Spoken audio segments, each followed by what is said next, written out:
Aloha. My name is Junior Tupai. I'm running for Lieutenant Governor. Thank you all so much for being here tonight. Thank you for hosting awesome food. I'm from the Big Island, Hilo side. I'm a senior pastor currently right now for Overcoming Faith Center, a non-denominational church in Hilo. Before that, I was working for the Hawai'i National Guard Youth Challenge Academy as an instructor for at-risk youth for about 14 cycles. As simultaneously, I was coaching football for Hilo High for 9 years. 1 year for camp school. Realized that the kids weren't the problem. It was actually the environment they were growing up in that was the issue. So 2016 went full-time ministry, and as of last year, been a senior pastor for my church. For the past 7 months, I've been going to Oahu every week to teach people from our state constitution, United States Constitution, Declaration of Independence, to teach people how to lawfully come against government overreach. So before I start, I'll quote from Daniel Webster. Daniel Webster is the father of Noah Webster, the author of the dictionary. He says that I apprehend no danger to us from a foreign foe. Our destruction, should it come at all, will come from another quarter. It will come from the inattention of the people to the concerns of their government. From their carelessness and negligence, I must confess, I do apprehend some danger. I fear that they may place too implicit a confidence in their public servants, and in doing so, fail to properly scrutinize their conduct, that in doing so, they may be made the dupes of designing men, and become the instruments of their own demise. However, if we make them intelligent, they will become vigilant. Give them the means and the knowledge to detect the wrong, and they will apply the remedy. So we see a lot of things that have been going on in our state, and there has to be a means to redirect and correct these government overreach that's been happening for the past 2 years, and even beyond that. So for that, I'll pull from the Declaration of Independence. It says, when in the course of human events, it becomes necessary for one people to dissolve the political bands which have connected them to another, and to assume among the powers of the earth the separate and equal stations to which the laws of nature and nature's God have entitled you. When Thomas Jefferson pulled that from Lord Bolingbroke, he was saying everything we do in word and in deed should be led by the word of God and the spirit of God. So we are not a democracy, we are a constitutional republic, but in order for a constitutional republic to function, you must be led by our state motto, that righteousness, or that word of God and that spirit of God. Now, what else did it say? It says that those things require a decent respect for the opinions of mankind, requires us to declare the causes that impel us to the separation. What are those causes? We hold these truths to be self-evident, that all men, vaccinated and unvaccinated, are created equal. That they have been endowed by their Creator with certain unalienable rights, that among these rights are life, liberty, the pursuit of happiness, and that to secure those rights, governments were instituted among men, deriving their just powers, not just powers, but just powers, from the consent, from the permission, or from the authority of the governed. Where do we see that from? Our state constitution, Article 1, Section 1. All political power of this state is inherent in the people. It does not exist at the state capitol. It does not exist in the 2 chambers. It does not exist in the government's office, or the lieutenant governor's office, or the 4 county mayors, or the attorney general. It exists in the people sitting in these chairs tonight. And to those people watching on that live, to those people scrolling on TikTok that are not even here, the power exists in these people. And the responsibility, or the ability to respond for the exercise thereof, rests with the people. So just like Lynn, myself, we are running because we see a lot of things that have been off. That in the end, the job description of anyone, whether representative, whether senator, whether lieutenant governor or governor, is to defend and support life, liberty, and the pursuit of happiness. So a brother told me, he said, hey, when you run for office, don't campaign about stuff that you're not going to keep. Promises made, promises kept. So I can say this, I will support and defend life, liberty, and the pursuit of happiness. Keep it simple, kids. Keep it simple, Seula. That's my first name. So with that, we just seen so many things that have been happening. And we can even look at the rest of that statement for Article 1, Section 1. It says all government is founded on that authority, or that permission, or that consent of we the people. It is the people consenting that gives power to the government. Just like we're created in the image of God or the divine creator, whoever you deem as that to create you, so the same thing, we pulled out of us and created government. So when government moves with a mandate that has never been instituted as a House bill by the House of Representatives or a Senate bill, SB bill by the Senate or confirmed by the governor, so the mandates were never actually laws.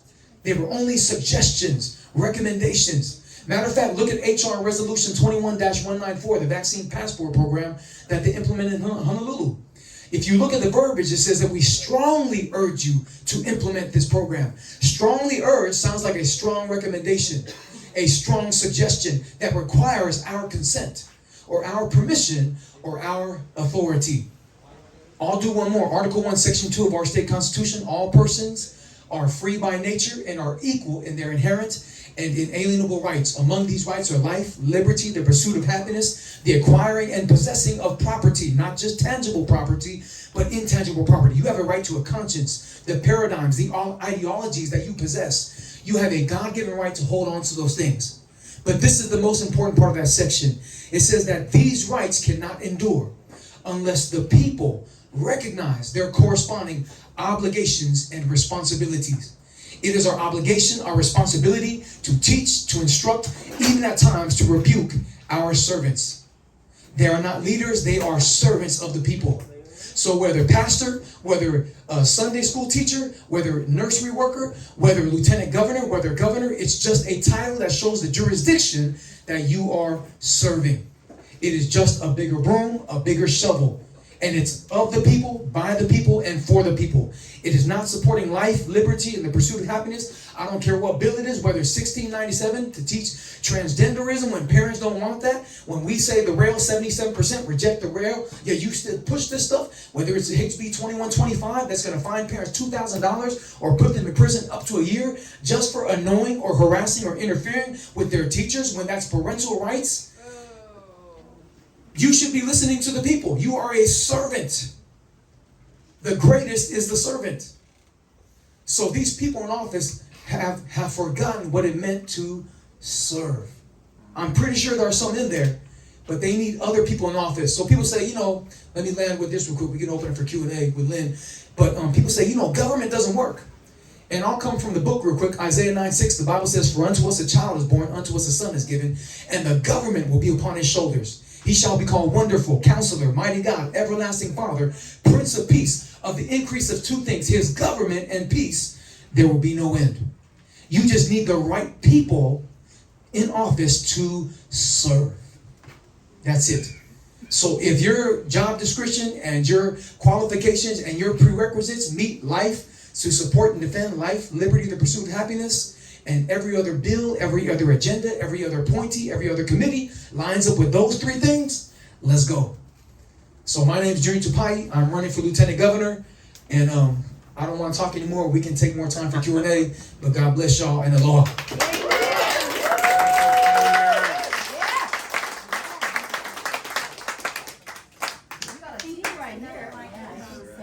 Second mic right here.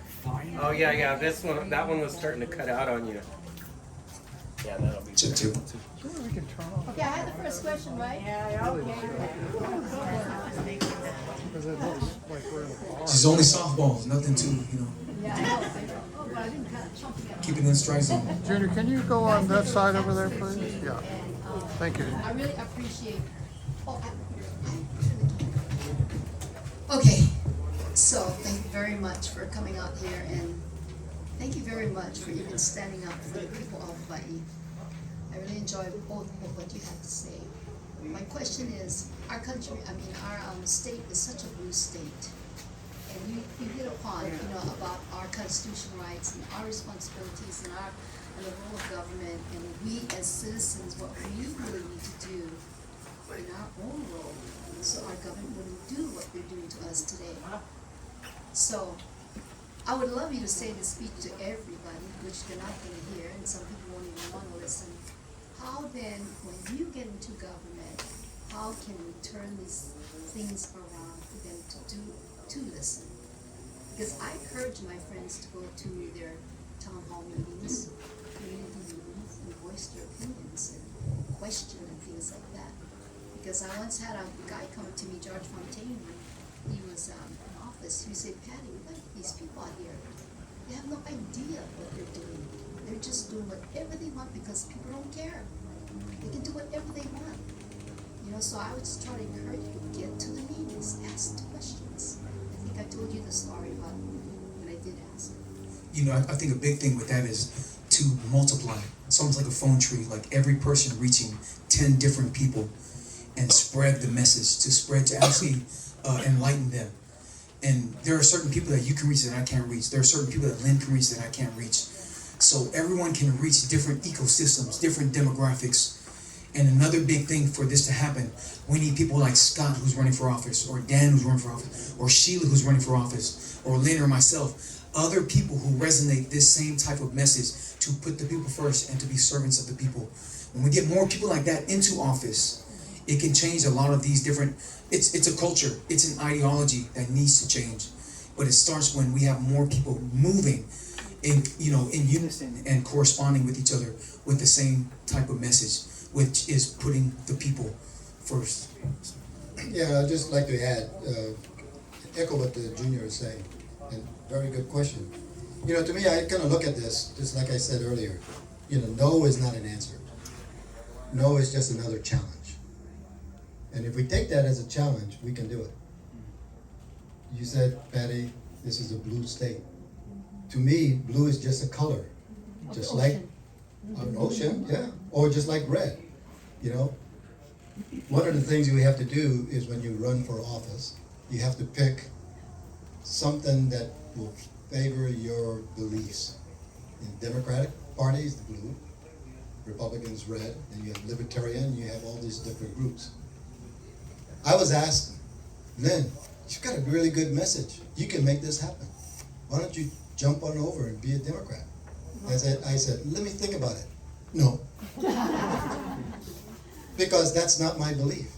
Now, there are some things that they do good, some things that they don't. Same thing as the Republican Party.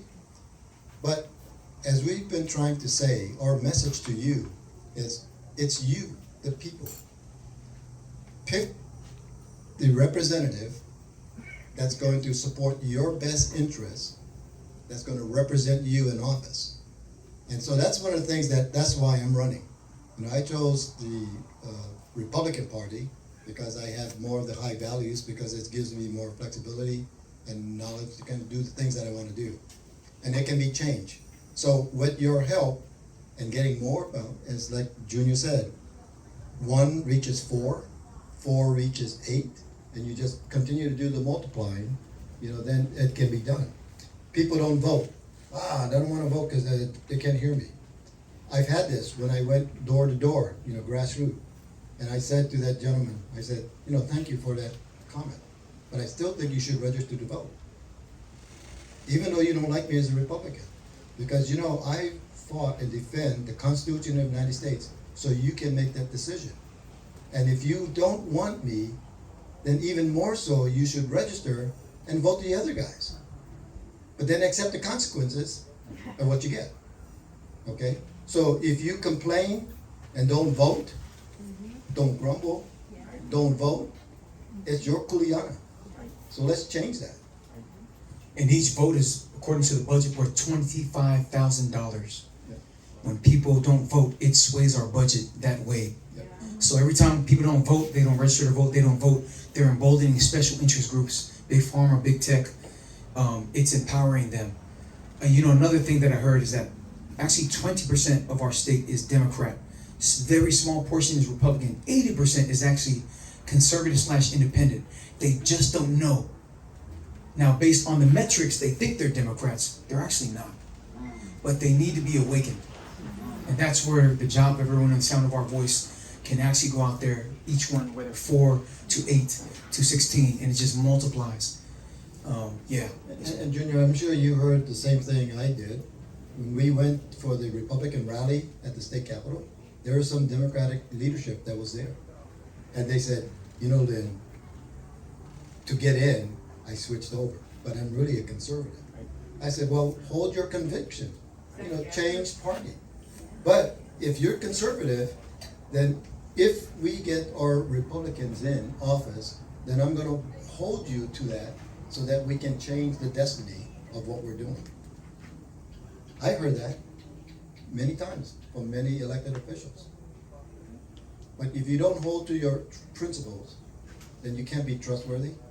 You can't be held accountable. You can't do the things that is right. And when you make an informed decision with all the information and knowledge that you're given, then you're really beholden to the special interests. And that's what you cannot do. That's what I will not do. That much I can give you. Now, I may not have the right answer, but I'm gonna ask you, give me a solution. And the solution may not be something you might wanna have, because even though you brought up the issue, but it's something that we can kind of work together to find a common cause for the benefit of Hawaii. Okay, I have the What did you make them? Okay, the main thing to win this, you have to get into the unions and bust the unions. And that's how Linda Lingle won. She did get the teachers' union, but she didn't get them all. But the people were sick of the corruption, and that's how she got in there.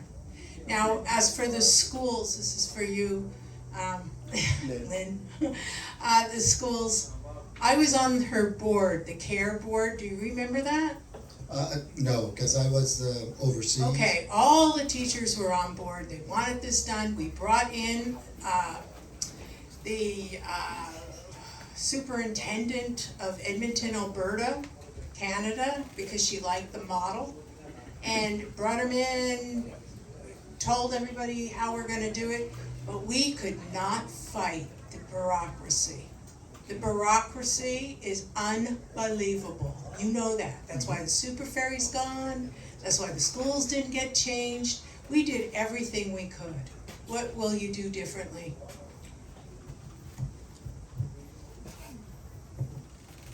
Well, I will work, bring in the right stakeholders, have a meeting, appoint them so and give them some authority so they can get the necessary authority so that they can make an informed decision.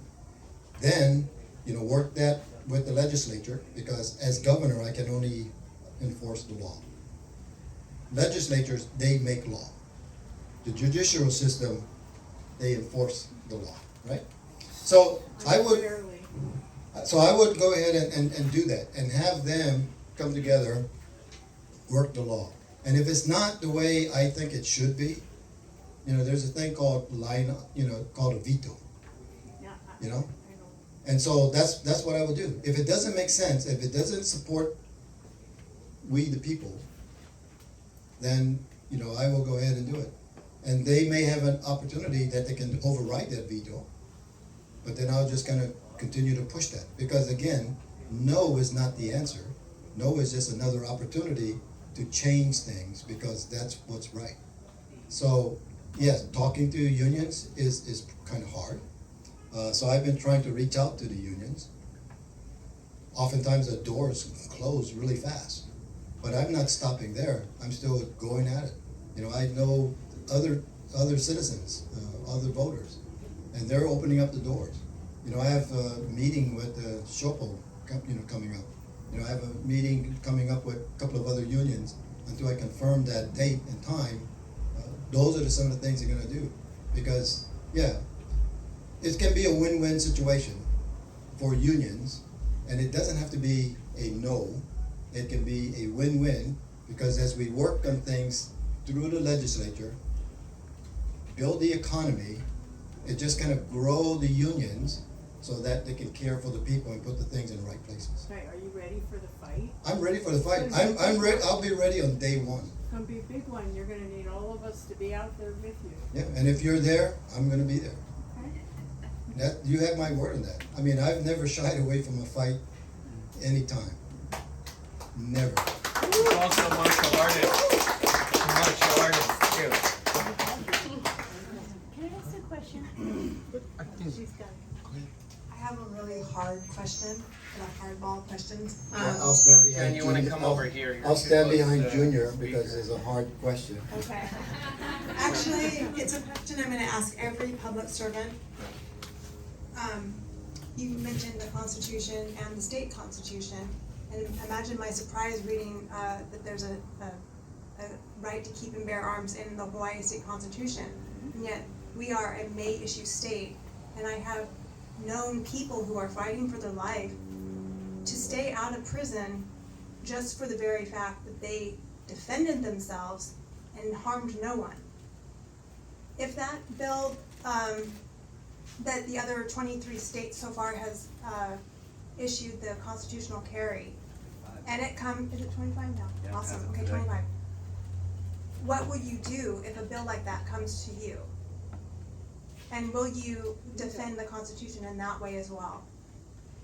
Yes, I believe in the Second Amendment. I like to carry. You know, I used to carry all the time, but I can't do that here. You know, I have weapons. You know, but my weapons, you know, it's just stored in my condo. It is safe. You know, and if there's a need, and if somebody comes in and breaks into my place, I guarantee you, I will do my best to defend my family and myself. And Can I interrupt yes. you right there? What she just said, I wanna add on to that, because I went to an NRA class, yeah, and we asked about that. It's the police that does not wanna change the verbiage on it, and that's why we don't have it. So I wanna hear your answer now. well, I'm not in office right now. Well, it's Yeah. illegal what they're doing. Well, Registering us, fingerprinting us, the whole bit, you know. I'm not in office right now, but that's something that, you know, is kind of near, you know, the Second Amendment is kind of near and dear to me, you know, and so I truly believe that, you know, we, you know, have that right.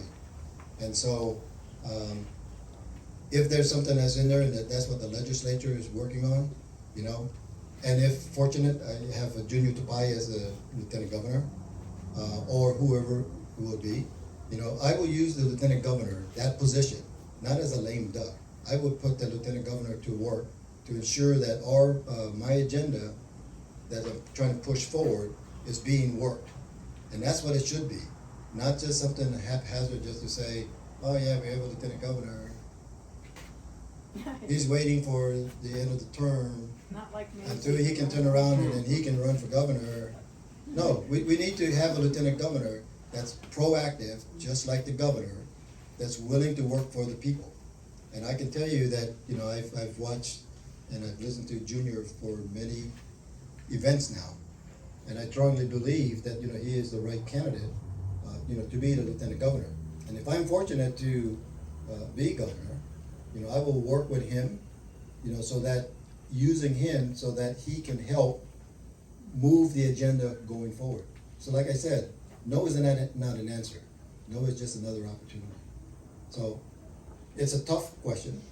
It's a challenging question. There's no right or wrong answer at this time, but it's just something that we need to look at. But we do have it in the Constitution, you know, our Second Amendment, that we have a right to bear arms. Yes, Can I interrupt for just 1 second? Yes.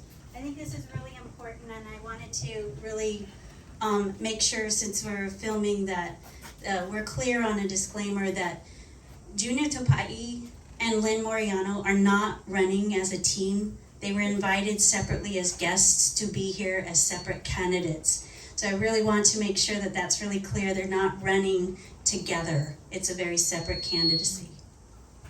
Yeah, thank you, Tamara, and I apologize, Junior, and also to the other candidates, because you guys didn't have a choice. But, you know, that's what I truly feel, okay? And so, you know, I have no heartburns in saying that, and I'm not afraid to say it. But Tamara, you're right, we're not running as a team, but if the people I just don't choose want us- you guys to get in trouble. Yes, thank you. Right. yes, I'll speak to that as well. I believe that we should be another state that should have open carry. For me, when I feel the Second Amendment is imperative, it should not be infringed. The Second Amendment protects the First Amendment. So bottom line, that's it. People should have the right. Guns don't kill people, criminals kill people. You look at You look at the states with the worst gun murder rates, it's the people who have the strictest gun laws. The proof is in the data. Follow the data. Chicago, Baltimore, you can go on. It's ridiculous. Criminals are going to find ways to get guns. And when you put all these different restrictions on people that's infringing on their God-given rights, it's only going to inhibit and hinder the people that actually really want to protect their families. I mean, you go to some of these inner cities, it's pretty crazy. So I'm definitely a pro Second Amendment, and it protects every other right that we do have. That's all I'll say to that. Thank you. You're welcome. We've got Jeffrey over here wants to ask something. Well, this is going to be a much tougher question. The United States presently has $34 trillion in debt. Federal Reserve notes have no backing behind them. They're fractional banking. They're linked to the IMF and the which is the International Monetary Fund, and Klaus Schwab's Economic Forum. That being said, with the present situation with Russia and Ukraine, and Vladimir Putin saying that he will no longer sell any oil or natural gas to Europe except in rubles, all fractional banking is going to be on the way out. That being said, we are presently in the beginning stages of hyperinflation because the United States is a little bit further than the Weimar Republic was before they got destroyed because of economic. That being said, the two of you, before you're elected, and definitely after you're elected, will be dealing with hyperinflation and the failure of the Federal Reserve note. How do you propose to sustain those people that rely on Social Security and welfare and every other form of handout and retirement that is based on Federal Reserve notes?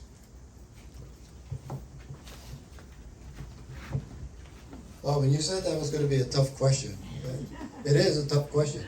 And to give you an answer in 2 to 3 minutes is really not going to give it justice. So I understand that situation. I monitor that. I follow the stock market. I also follow the World Bank.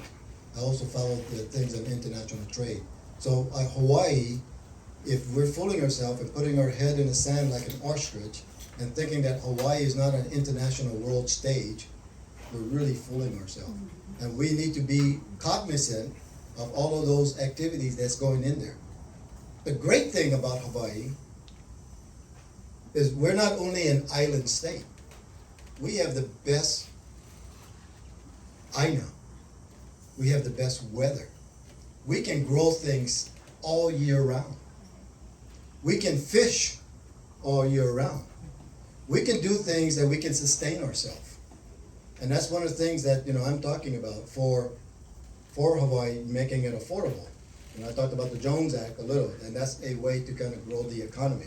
So watching what's happening on the world stage, taking a look at what's happening here on Hawaii, my job as governor would be to kind of monitor that and see what can we do to cap things so that we can make sure that we don't have this higher inflation that's going on. We can do economic trade, neighbor islands to neighbor islands, and do that so that we can self-sustain ourselves. And we have that luxury because we have the best of the best. Okay. Second, I would turn around and I would take a look at,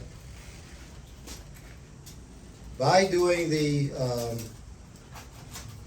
we can't change the monetary system, but what we can do is when we have these tax surpluses, just recently there was, for the past several years, there are $1 billion of tax surplus. Why is that? Because we're overtaxed. So this thing here, when you talked about Russia and the oil, 34% of the oil that we have here in the islands comes from Russia. Well, we still get 70% coming from somewhere. So it's a critical thing, but it's not a dire thing. So why not take the $1 billion surplus and apply it towards the gas so you can level off and keep that tax, the gas tax down. And then as governor, can kind of mandate and try to work with the industry so we can ensure that we can stay with that cost so that we can have our economic system internally working for us. Same thing as the food tax, the GE tax that we currently have. If it's allowed, get rid of the GE tax. That's 4 or 5% tax right off the bat. Bringing down the Jones, modifying the Jones Act for the state of Hawaii, that brings it down to another 20 to 21%. You see where I'm coming from? So it can be done, but it's a matter of, again, there's some things like a low-hanging fruit that you can pick and you can fix it now, but there's other things that you got to work for long term. And one of the things that our current legislatures have not done is look at long term. All they look and govern is on fear and what's the shiny object that's happening right now. So you need new leadership that would not only look at what's now, but how to fix it into the future so that our keikis will benefit. And also we can keep Hawaii. I've talked to someone earlier, and I don't want to take too much longer on this, is that on the internet, there can be two types of economy. You have the international economy because, as we grow and have competition, that drives the cost down. So you can have international funds coming in. So we're working with the legislature to kind of cap certain aspect so that it makes it so it's better and more benefit to the state. Then you have local industry where you kind of govern, and when you turn around and you look at the local businesses, striving to have better entrepreneurship, getting more things so that small businesses or farming or agriculture or fishing industry or doctors or lawyers, they're not leaving because there's no livable wage and the economy is tanked. So we need to work that. We need to work it so that we can be self-sustaining, and that's bridging everyone here. It's a tough answer to your question. And your question is something that needs to be listened to, and then we need to get the right people in and work not only within the state, but work with our federal partners, work with our international allies and partners, and come up with something so that it benefits Hawaii. Because Hawaii is the 58th state, like I said, back in 59. We're no longer a territory, and we should be treated as such. To speak briefly to that, even with the IMF, the International Monetary Fund, or the World Economic Forum, Klaus Schwab, a lot of those things are going to push special interest groups. The biggest thing I see right here is, when you're a fighter and you're starting to get hit, you close back to your stance. You're going to cover yourself. You're going to close up. It's the same thing here in our state. Everything here should benefit the people here first. It should be Hawaii first. You look at, say, for example, make Hawaii affordable again. You look at the housing here. Pre-COVID, I think the house median price was about just over 800,000. After COVID, it's over 1 million. And which people say, it's a lot of the foreign investors that are coming in. It's actually only 20% that is actually foreign investors. The rest, 80%, is local. The issue is the 20% that's coming in are purchasing cash straight up. And they're not just doing the asking price, they're going 10, 15% above the asking price, which drives everything up. So this is something that we need to keep here in the INA. That needs to be for the people. Another big thing, for me, it's an ideology shift. It's a paradigm shift. It has to be. That entrepreneurship, even with the Jones Act, which frees up open markets. We need free markets here. We need more decentralization of different government structures. Give the power to the communities. The communities have the answers, but the issue is government agencies, a lot of times, they're not empowering not just community, but the right infrastructure within the communities. So that's a great question, and that's something that needs to be brought in, a team of people who actually understand the different variables of that equation to make that thing fit. But just to piggyback off what Lynn was saying, there is a way. Where there's a will, there is a way. But it's a tough one, but nonetheless, not just our state, every other 49 states is going to face the same thing. How are they going to come against this inflation? I mean, the Build Back broke didn't work.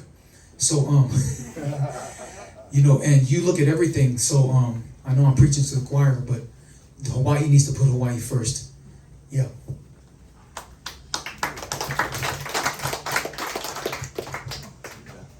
So first I want to thank you both for having the courage and strength to step up and take these major roles in this, you know, run for these offices, because it's not easy to put yourself out there, and there's a lot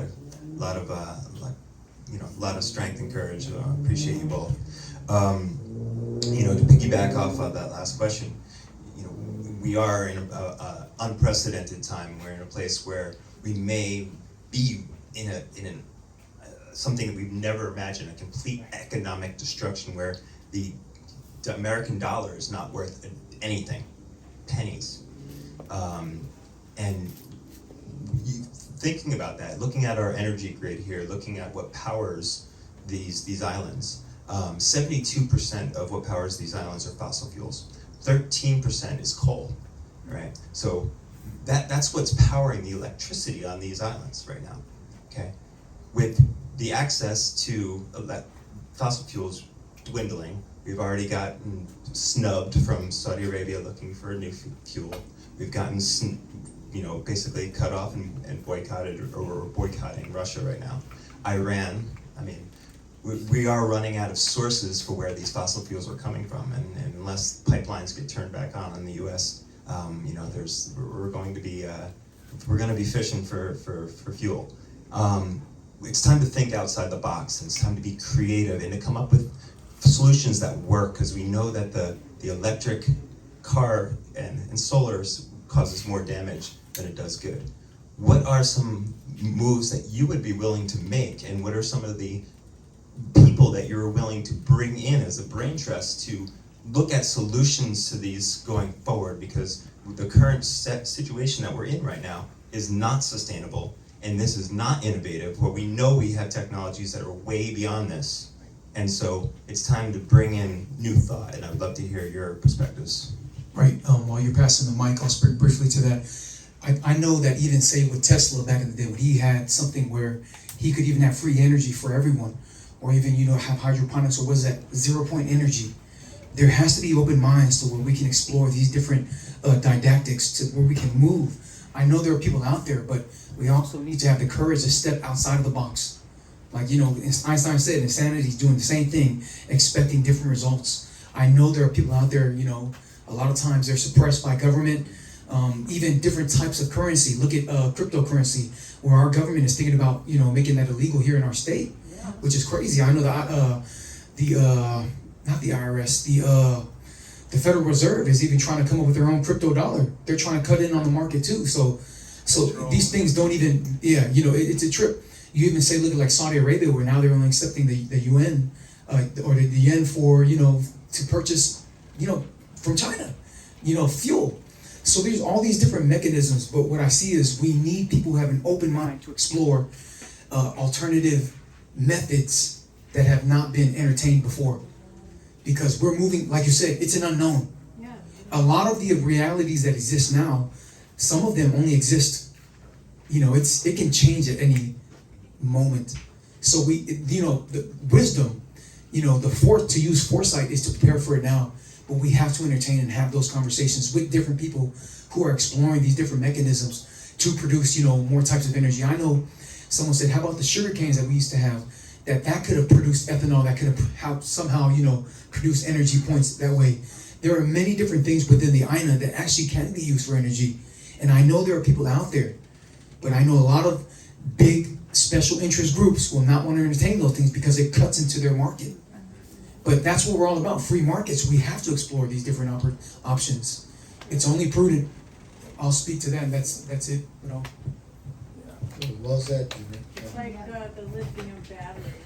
They all own it. You even look, say, like it with all, you know, when they're saying, oh, the gas price so high, everyone needs to get an electric vehicle. Well, all the rare earth materials, 90% is owned by China. Yeah. How are you gonna sustain this once one part breaks? Were you gonna? Yeah. Okay. I'm sorry.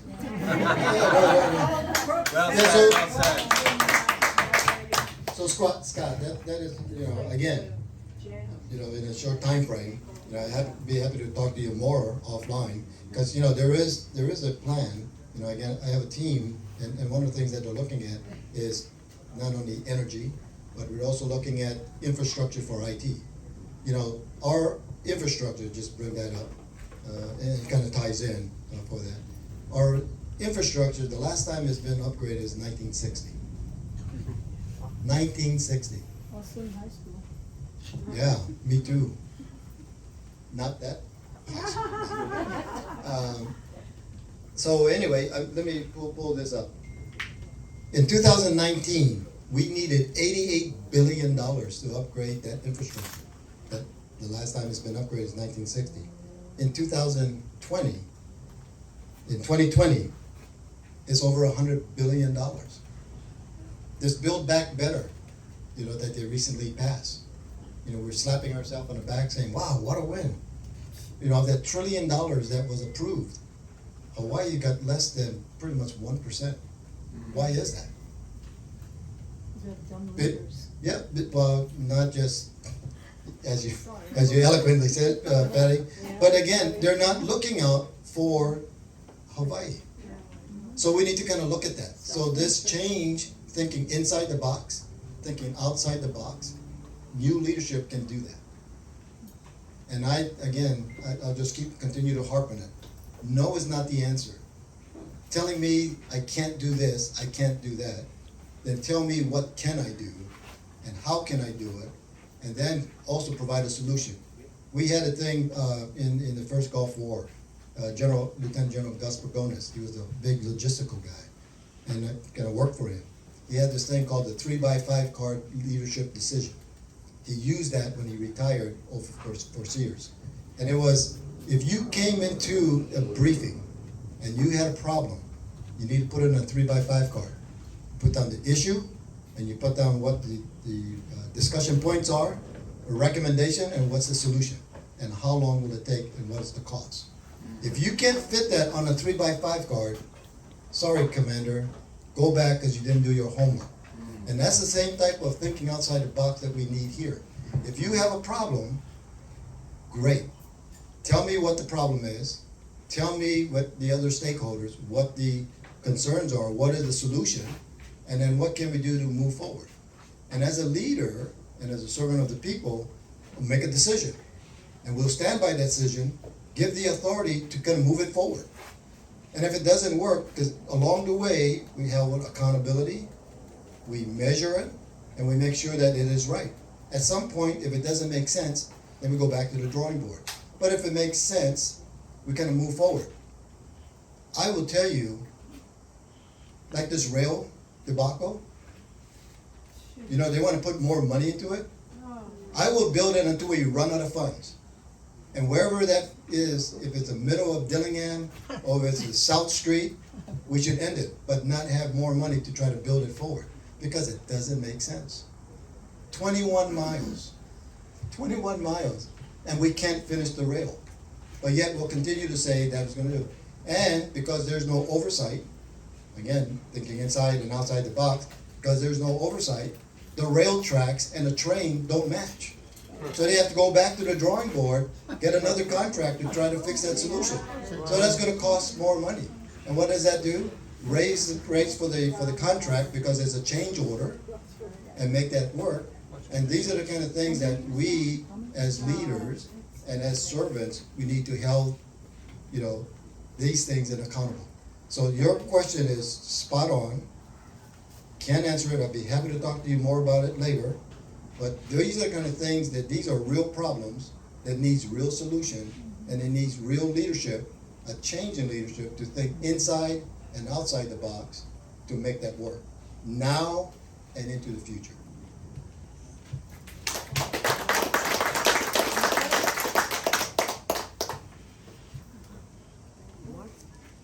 How long has have been working on the rail now? How long has it been? How many years? Wow. While he thinks of the answer, I do know if they continue with the rail, it'll take another 13 years. Oh, are you kidding?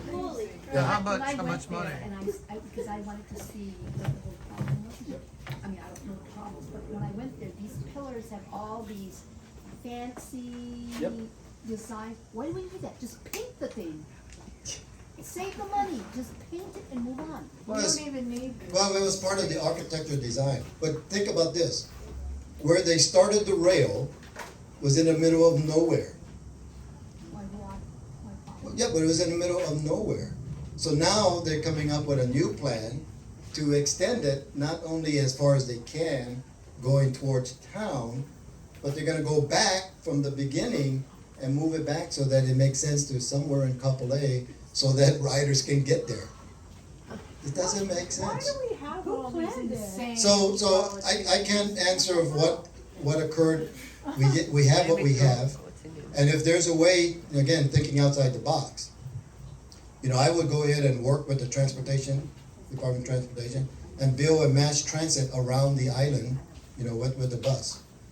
If we can go in and change legislation and work with the Federal Transit Administration and change the way that rail is, because the money is for rail, but if we could change that, we can take that infrastructure, put buses on it, tie it into the existing buses, and then use that as a multimodal type of transit that will help, you know, build the system, because now people can ride the buses. Right now, to ride the rail, it'll be a novelty. I'd say, this is just Lynn's opinion. They'll ride the rail for about maybe 18 to 24 months. Then the novelty will wear off. And in the meantime, the cost will continue to skyrocket. You know, one of the questions that I asked when I was in the neighborhood board, I asked someone from Hart, I said, what about security? What type of security do we have? He said, oh yeah, we're modeling the Japanese system. You know, we have a emergency operations center that's gonna be monitored. We have cameras, we have monitors, and if something were to happen, the people in the operations center will notify, call 911, HPD will respond. And I said, wow, is that the emergency security that we need? And I said, that won't work. Why won't we start looking at building a security force for the rail? Because you need that. Every place that I've been, Germany, South Korea, places in the United States like New York, their rail system have their own security force. Why is that? Because they have jurisdiction over the rail. HPD has some jurisdiction, but not all. Unless the state can give the authority to the city to have jurisdiction over the rail, there's nothing more they can do. So, you know, to me, they haven't really thought this out. So we need this type of problems that I'm willing to work on day one and look inside the box and outside the box for that type of solution. Thanks.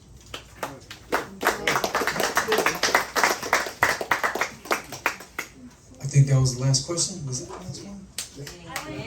Before you close out, one of the most important things that we are facing right now, especially on Maui, is finding candidates with courage to run.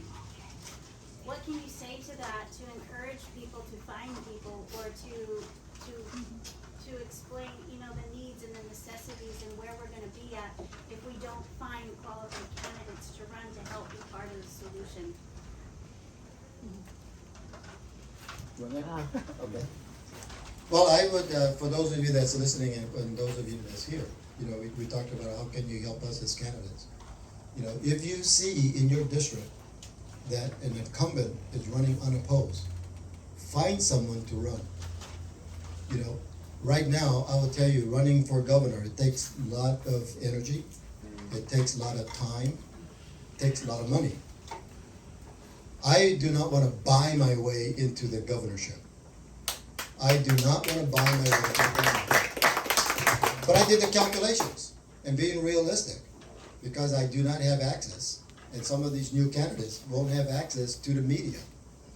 You know, and so it's going to take some funds. So funding, as I did the calculation, my team did this, for the governorship, I would have to raise $1.8 million just to get into that office. And when I calculate that and I divide it by all the potential voters, it comes up to about $7 per voter. Okay, so that's kind of the tough thing. So individuals that want to run for office, it kind of seems like it's too hard, a daunting task, and it's going to cost so much. And I say, if you have the will, you have the desire, if you're called and you want to make a difference, you know, and you can help the new administration, you know, to kind of move the agenda forward for the people, then I say, get someone to run against those that's running unopposed. It'll do two things. One, that incumbent is not gonna just walk in unchallenged, like they did the last election. It'll give a wake-up call that says, whoa, I need to start paying attention to what the people are saying. Does it cost a lot of money? No. What it does cost is time, energy, and working with everyone here, you know, to get the word out.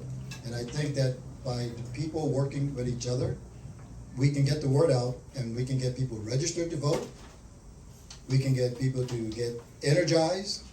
And those of you that's watching, if you feel the need to run, I offer you to call and contact me and my campaign team, you know, at marianoforgovernor.org. Check on that website. Let me know that you're willing to run.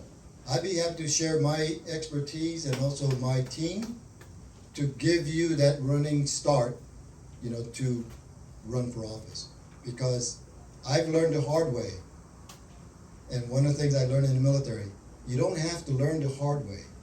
You can go ahead and ask for help, get a team, build a team of teams, and together we can make this happen. So please, get a hold of myself, and I'm sure that other candidates that's running, they'll be willing to help as well, because we want to change the destiny. We want to make Hawaii one. And we also want to make, in my case, make Hawaii affordable.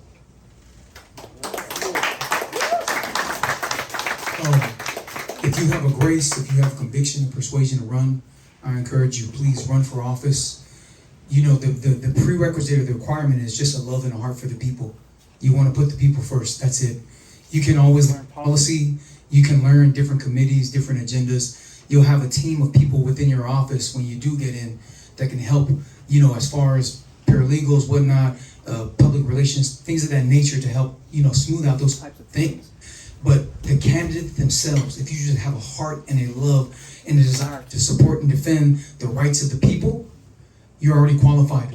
People always ask me, you know, what qualifies you, Junior, to run for lieutenant governor? Well, what qualified a Hawaiian Airlines pilot to be a United States senator? What qualified a real estate agent to be a representative or a senator? They saw a need and they simply ran. That's it. They put their name on the ballot and let's go. So people out there, you know, even for myself, you know, I tell other candidates, if you need help, reach out to us, votetupai.com. Same thing that Lynn extended to you. Same thing. I believe that we need more people that have this type of mindset to run for office. So if you need help in kickstarting whatever, we can give whatever advice that, you know, we do have. I mean, we've been out there running. It does take energy. It does take a lot of grit. Something that you can't, you know, you either got it or you don't. That grit to get out there. As far as people who are running in their districts as representatives or senators, so we're going across all the different islands, different ecosystems, demographics. If you're just running for a Senate or a representative in your district, all you have to do is go to the district you're living in and go door to door. Literally, if you can go and touch every single door in your district and do that 7 times, come August 13th, you'll win the primary. Come November 8th, in 222 days, you'll win the general election. That's it. It's the rule of 7 touches. If you can touch that person with your name 7 different times, they will remember your name. And a lot of this is just a popularity contest. Now, of course, we know a lot of the candidates that are coming out on our side, they actually have a heart for the people. I've seen a lot of these candidates that are coming out. They're not politicians. They've never been in office before, but they have a heart for the people. I respect that, and I can join arms and lock arms with things like that, with that type of mindset.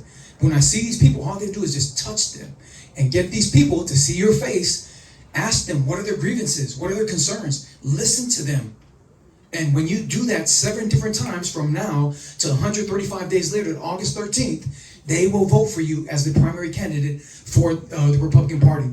And if you do that till November 8th, you'll win the general election. You will. If you can do this, you put in the work, that grit, nothing's impossible. And like Lynn said, no is not an answer. It's just an opportunity to excel, to move higher. So like I said, if you have a grace or conviction to run for office. That's why we're here. That's why we're running too. So yes, please run. I'm so thankful that Scott's running, that Dan's running, that Sheila's running. We need more. I think there's 6 representatives here on the island, and there's 3 senators. Is that correct? 3 Senate, 6 representatives, and 9 county council positions that are open for election. So as of now, we have 51 seats in the House of Representatives, 25 in the Senate. As of now, officially, we have 9 governor candidates for the Republican Party, 3 for lieutenant governor. We have 5 Senate seats that are being contested now, and then 17 in the House of Representatives. There are still, that's officially, but unofficially, there's about 40 to 50, and that number is growing. But we need more candidates to come out and to stand for the people. Yes, ma'am. Thank you.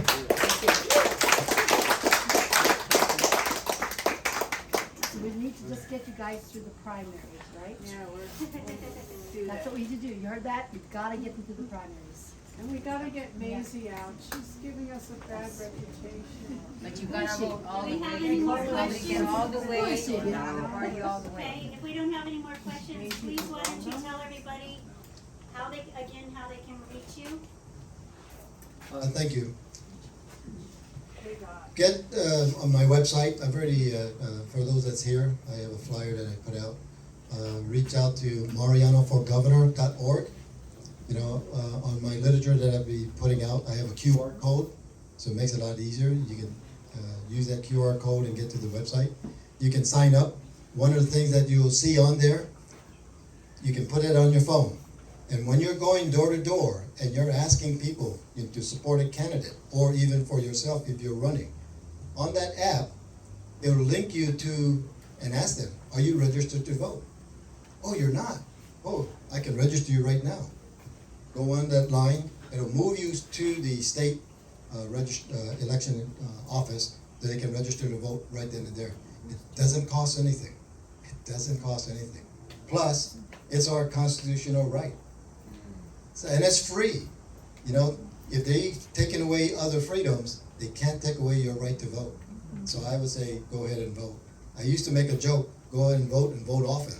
But that's, you know, that's kind of not a good joke. But I would say, to go ahead and get other people to vote, then we can have that more vote off. But go ahead and get people registered to vote, get them energized. And then also yourself. If you're going to be out of town during that election cycle, there's a date that you need to be aware of, and go ahead and do your absentee ballot. Because you're going to be out of town doesn't mean that you can't cast your vote. So there's times in that. So the Board of Election has some dates. You know, it tells you the absentee ballots, if you're going to be out of town, the primary election. And so get a hold of me through marianoforgovernor.org, or you can call me on my cell phone at 808-807-5966. Lastly, every Thursday night at 7 p.m., I do Facebook Live. And so voters can get on Facebook Live, go on my website, and call in. Let me hear your concerns. Let me hear your solutions, so I can take those things into consideration. So that's how you can get a hold of me. Thank you.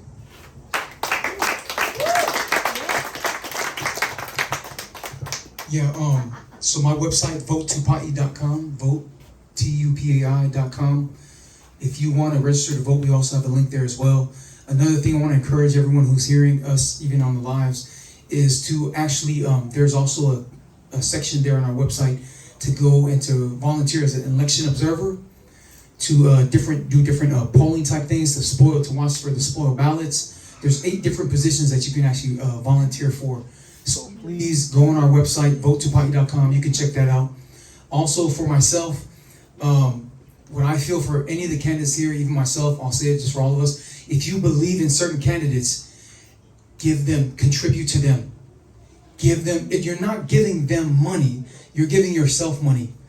You know, my first donation I ever got, this gentleman gave me a contribution. And he said, you know what, Brother Junior? He's like, I'm not giving to you, I'm giving to myself. Because you resonate the values that I want to see in office. So I'm actually investing in myself. So whether you give us a dollar gets me 4 of these.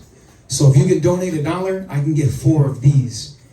You give me $1, I can get a bumper sticker. Matter of fact, I can get 2 bumper stickers.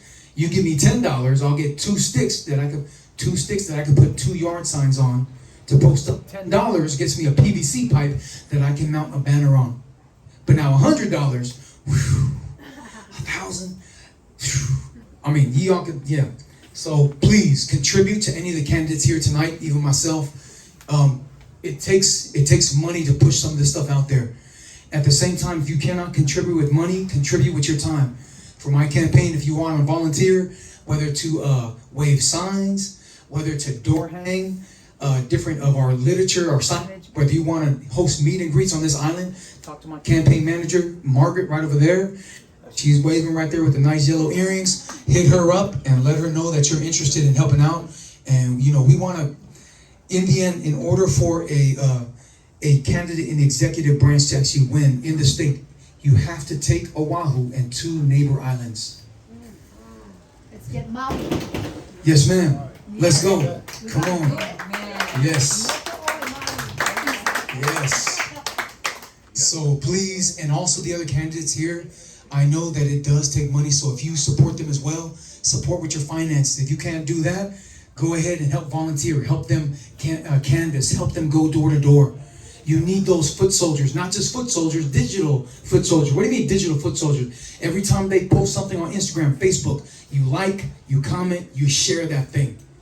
You like, you comment, you share that thing.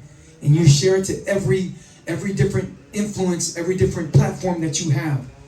And you share that thing. The more we get the word out, the more it'll change our state. Because there are people out there that resonate what we've talked about here tonight, Lynn and myself, and the questions that you guys had. And I'm sure of the other candidates here tonight. But they need to hear it from the people here. So thank you all so much. Once again, votetupai.com.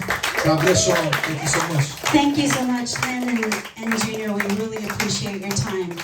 Before we move on, I really want to give a couple minutes to our 3 candidates that we have here, Sheila, Scott, and Dan. If you could go up front and maybe talk a little bit about yourself, and please give how people can contact and contribute to your campaigns.